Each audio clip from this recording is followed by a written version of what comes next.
Ayan, welcome back to my channel mga kaibigan. For today's video, tuturuan ko po kayo kung paano mag-transplant ng ating tanim na pechay. So, step 2 na tayo. Ayan po ang ating mga paso ay nilakihan ko na. Gawa ng malakas yung hangin sa panahon ngayon dito sa taas. Kaya natutumba sila pag maliit lang yung paso. So, ilagay natin yung ating lupa sa ating paso. So, ang ating potting mix ay galing sa dati kong pinagtaniman din ng pechay. Nilagdagan ko lang ng vermicast saka yung ating carbonized rice hull.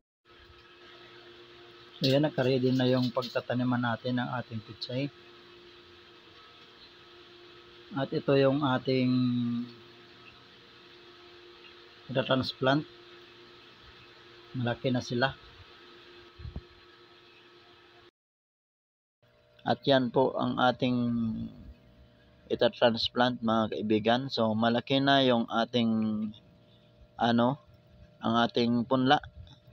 Yan, malaki na sila. Yan ay nasa 10 days to 12 days na yan. So hindi na natin hintayin yung 15 days. So lagay lang natin siya dyan. Lagyan natin siya ng butas sa gitna, yung ating lupa. O kailangan wag maputol yung ugat ng ating pechay o hanggat maaari kasama yung lupa sa ating pagtanim para tuloy-tuloy na yung paglaki. Yan, so damihan na natin guys yung lupa natin para dire-diretso na yung tubo ng ating pechay. At idilig natin yan sa kada hapon at sa umaga.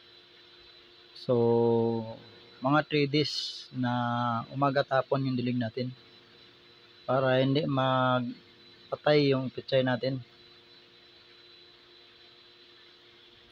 So yan na yung natin guys, bagong lipat natin. Maghintay lang tayo ng 7 days. Tapos lalagyan natin yan ng pataba para lumaki na sila. So kung may bigas tayo, yan na muna ating idilig sa kanila.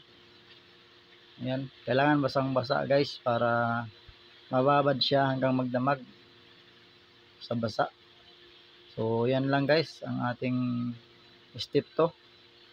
Thank you for watching.